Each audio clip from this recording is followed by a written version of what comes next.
Picture this. You're 7 years old. There's no birthday cake, no presents. Instead, you're sitting in this humid office on the coast of Colombia, and the smell of cigars and salt air is just heavy in the room. Your father, a cartel boss, pulls you aside, looks you dead in the eye, and makes you memorize a blood oath. See nothing, say nothing, forget nothing. You have absolutely no idea what it means yet, but this is the exact moment your childhood ends. Welcome to this explainer. Today, we're breaking down the cartel corporate ladder, the rise and fall of a kingpin. We'll be tracing a fascinating and brutal journey derived straight from our source material to see how a sheltered child in a billionaire's bubble transforms into a ruthless executive, and ultimately, what brings the whole empire crashing down. So, to really understand this journey, we have to ask ourselves, what actually happens when you win the darkest lottery on Earth? From your very first breath, you're born into just unimaginable wealth. I mean, your crib costs more than an average family home, and your nursery overlooks the Caribbean Sea. But this isn't your standard generational wealth. You're inheriting a criminal empire. And that comes with a very specific, terrifying set of rules that you have to learn if you want to survive. Early on, you're completely insulated from reality. You're surrounded by Los Fantasmas, or the ghosts. This is basically your family's heavily armed private army. They follow you literally everywhere, to school, the beach, you name it. Because you're the youngest, you're kept entirely in the dark about what your father actually does to pay for this ultra-exclusive private zip code. You just know that life is good, and the locals look at you like you're either a demon or a saint. Okay, let's fast forward to age 15, because this is where the bubble completely bursts. It's a perfect Saturday, your father is distracted, and you decide to take his 40-foot twin-engine cigarette boat out for a joyride. You punch the throttle, totally high on the thrill of freedom, but you don't actually know how to handle the machine. You hit a tiny fishing boat in the shallows, accidentally killing a father and his son. Now here is where you learn your first real lesson in cartel economics. You expect handcuffs, right? You expect prison. But the handcuffs never come. Instead, Los Fantasmas arrive, make a few quick phone calls, and by nightfall, the Coast Guard is completely paid off. The victims' families financially compensated and forcibly relocated, the boat is scrubbed clean, you learn that rules are strictly for other people, and consequences are just another bill that money can pay. Shortly after that whole incident, you're sent off to an elite international academy. Finally, you're around kids your own age, but you quickly realize you have absolutely zero social skills. You've been served your whole life, you literally don't know how to make friends. Then you notice a popular kid who flew half the class on a private jet. You realize friendship isn't earned here, it's bought. So you go ahead and buy the school's entire arcade, letting everyone play for free forever. And just like that, you are an absolute legend. And this marks your second major psychological shift. You cement the belief that genuine human connection, it just doesn't matter. Deep down, you know these kids just like your money and your access, but you push that thought away. You learn that loneliness is just a price tag you haven't paid yet. It's a deeply transactional view of the world that's going to define the rest of your life. But as you find out, not everyone can be bought. Eventually, you run into these old money aristocrat kids who look at you as just narco trash. Wanting to prove you don't need your guards, you slip away, and these rich kids beat you relentlessly behind a construction site. When Los Fantasmas find you, they don't say a single word. Within 2 days, those aristocratic kids vanish from school.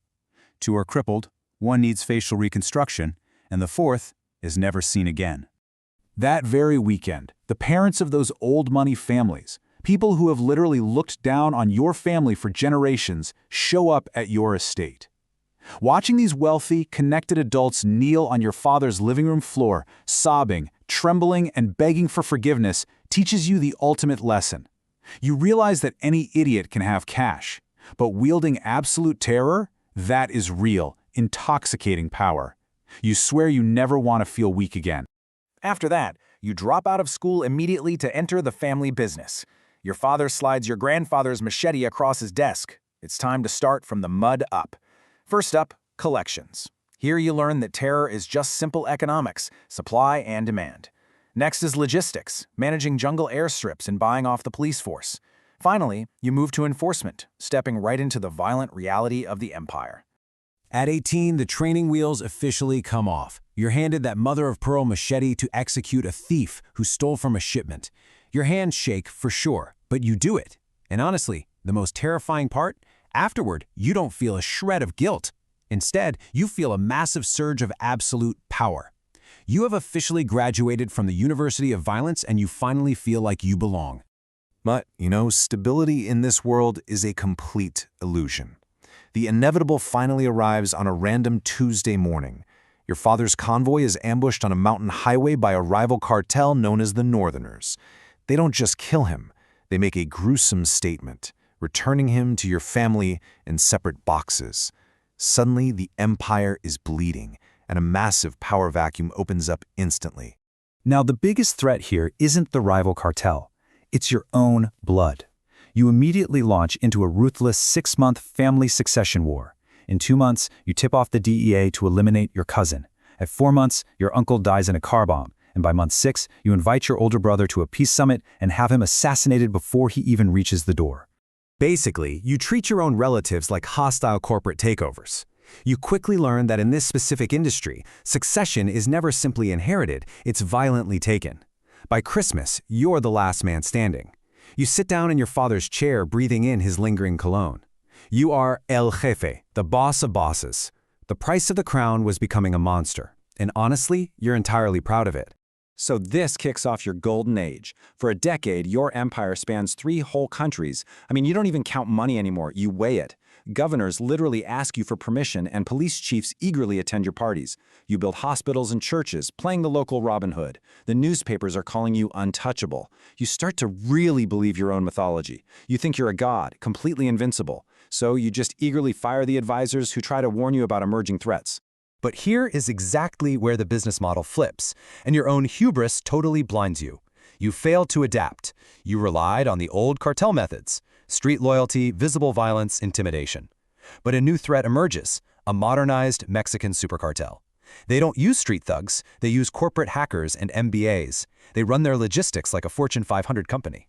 You laughed at them, called them sheep, completely missing that they were the termites eating away at your foundation. And because of that massive hubris, the collapse is astonishingly fast. 12. That's how many hours it takes for the swarm of corporate termites to completely dismantle an empire that took you 20 years of blood and terror to build. It doesn't start with explosions either. It starts with this eerie, absolute silence. Your phones die. Security feeds just go black. By dawn, your entire empire is ash. They hit your warehouses and airstrips simultaneously. They knew every schedule, every guard rotation. Someone sold you out. Your accounts are instantly frozen by their hackers. The politicians you bought suddenly stop answering their calls.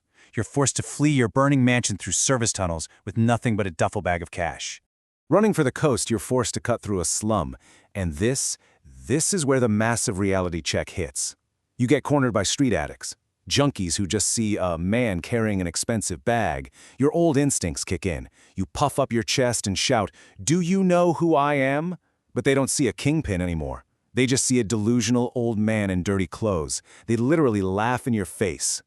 You are viciously beaten for your bag, your watch, and your shoes by the exact same people you used to rule over. With a broken leg, you drag yourself into a black, muddy mangrove swamp to hide. As the fever sets in and the darkness creeps up, your final thought isn't of your millions or your massive empire.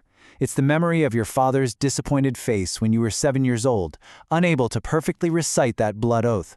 The man who made old money millionaires kneel dies alone in a swamp, smelling of rotting fish. It's a stark, pathetic end to a brutal corporate climb, and it leaves us with this one unforgettable truth to ponder. In a world built entirely on terror and money, is power ever truly yours, or is it always just borrowed, waiting for the next ruthless person to take it back?